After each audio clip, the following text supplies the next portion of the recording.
Assalamualaikum warahmatullahi wabarakatuh. Halo warga sekolah, kembali lagi dengan Capsek Sekolah Horor. Apa kabar kalian semua?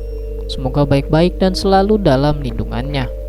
Di kisah kali ini, Capsek akan melanjutkan cerita mengenai asrama berhantu bagian kedua. Jadi kisah ini adalah lanjutan dari asrama berhantu seorang taruna, di mana selama dia tinggal di situ ada beberapa kejadian aneh. Dan cerita terakhir itu mengenai temannya yang kemasukan atau kesurupan. Cerita ini masih bersumber dari akun Twitter @katadiatuh. Sebelum kalian mendengarkan cerita ini, Capsek akan berterima kasih untuk like, share, dan komen kalian di video ini. Lanjut saja. Saatnya kelas dimulai. Nah, ketika anak lain itu sedang sibuk megangin si Hans, sedangkan si Benny yang tiba-tiba ketawa kayak kuntilanak, gak lama kemudian kepala asrama datang bersama bapak-bapak yang kayaknya sih seperti kiai atau ustadz gitu. Si bapak tersebut sempat berdiri di depan pintu asrama sekitar 1 menit sambil ngewirid, lalu menghampiri Hans dan Benny untuk menyadarkan mereka berdua. Dibacakannya surat-surat di Al-Quran oleh bapak tersebut kepada Hans dan Benny. Namun sosok yang ada dalam tubuh Hans seperti menolak untuk keluar, sedangkan Benny tidak lama kemudian tersadar. Untuk nama si bapak ustadz kita sebut aja Pak Soleh ya. Kemudian Pak Soleh menyuruh anak mes G lain untuk memegangi tubuh Hans karena tubuhnya semakin meronta-ronta. Jadi total ada 6 anak mes G yang megangin tubuh Hans. Gak lama Pak Soleh kembali membacakan doa tepat di hadapan Hans sembari tangannya menutup mata Hans. Dan alhamdulillahnya Hans tersadar walaupun dibarengi dengan muntah-muntah. Nah, terakhir tinggal si Abdul yang tersisa. Dipeganginnya seluruh tangan dan kaki si Abdul oleh beberapa anak. Gue lupa tepatnya berapa orang yang megangin dia itu. Yang pasti termasuk gue sendiri.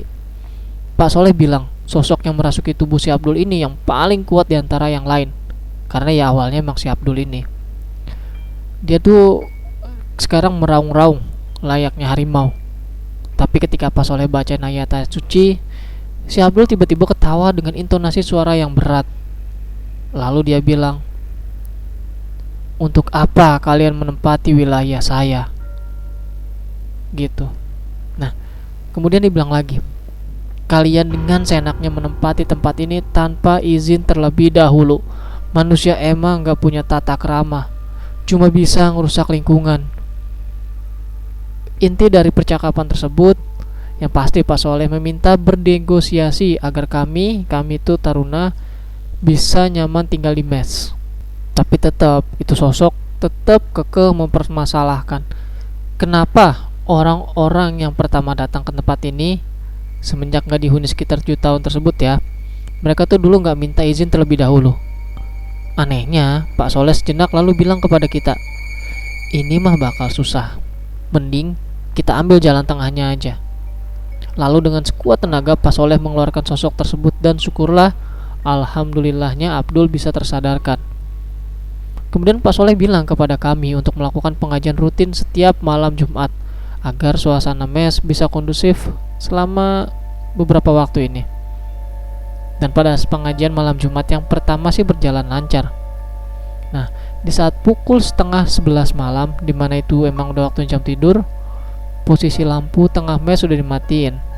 Dan anak-anak mungkin beberapa udah ada yang tepar. Tapi gue dikagetkan dengan suara kaca pecah di pojok mes. Dan ternyata seperti ada sesuatu yang terlempar dari arah luar yang mengakibatkan kaca tersebut pecah. Di situ pas banget posisi kasurnya si JJ. JJ ini ketua mes di mes G kita ya. Si JJ bilang gak ada benda yang masuk ke ruangan mes.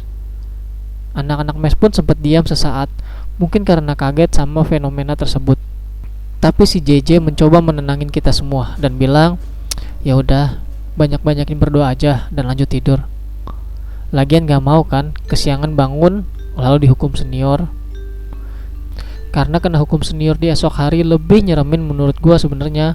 Di hari-hari biasa pun gue dan anak-anak mes G lebih sering ditampakkan sosok-sosok bayangan sekelebetan ataupun fenomena suara tangisan. Tapi lambat laun kejadian tersebut tuh udah kayak jadi makanan sehari-hari buat anak-anak MSG. Maklum, yang namanya taruna harus kuat mental dong.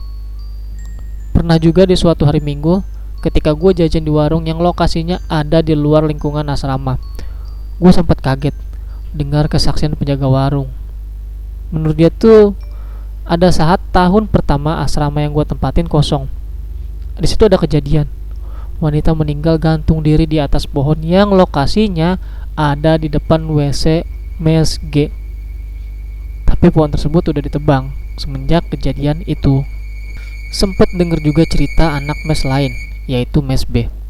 Di sana sering banget nyium bau seperti bau bangkai, yang lalu diiringi dengan sekelebetan sosok putih berbungkus, dan sosok itu juga sering mondar-mandir di sekitaran lorong mes A, B, dan C. Tapi awal kemunculannya itu berasal dari atap mes B. Itu menurut kesaksian yang gue denger ya. Untuk kegiatan pengajian malam Jumat pun dilaksanakan juga di mes-mes lainnya. Tapi menurut gua yang paling ekstrim gangguannya tetap di mes G. Karena mungkin lokasinya berdekatan sama pohon besar yang di belakang dan pohon yang ditebang dan WC 3 pintu itu. Untuk rentetan kejadian mistis yang lainnya gua agak sedikit lupa. Tapi satu hal yang gua inget, dimana beberapa hari sebelum akhirnya angkatan kami keluar dari asrama, saat itu gua inget sekitar jam 6:30 beres maghriban lah. Gue di situ gue lupa ngangkat jemuran. Nah, posisi jemuran gue itu ada di samping kiri mes G.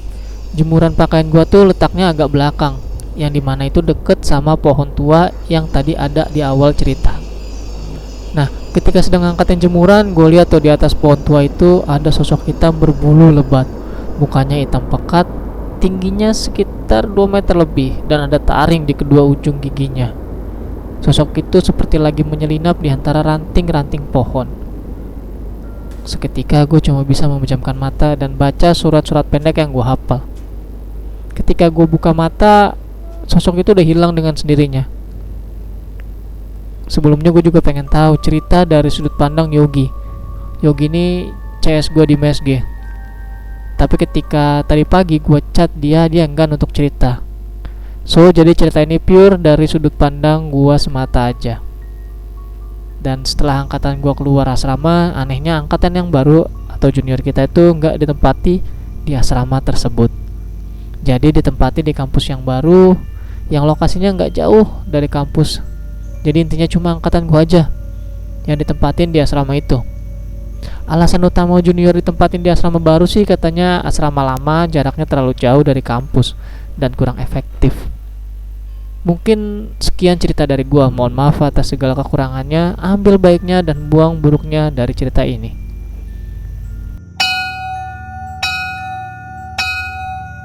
Dan itu dia cerita terakhir dari asrama Berantu. Mohon maaf ya kalau agak pendek, karena kalau dijadiin satu bagian ini agak panjang juga. Terima kasih buat kalian warga sekolah yang telah mendengarkan cerita ini, dan terima kasih juga kepada akun Twitter @katadiatu yang telah memberikan kami izin untuk membacakan cerita ini. Jangan lupa like dan share video ini agar warga sekolah horor semakin bertambah.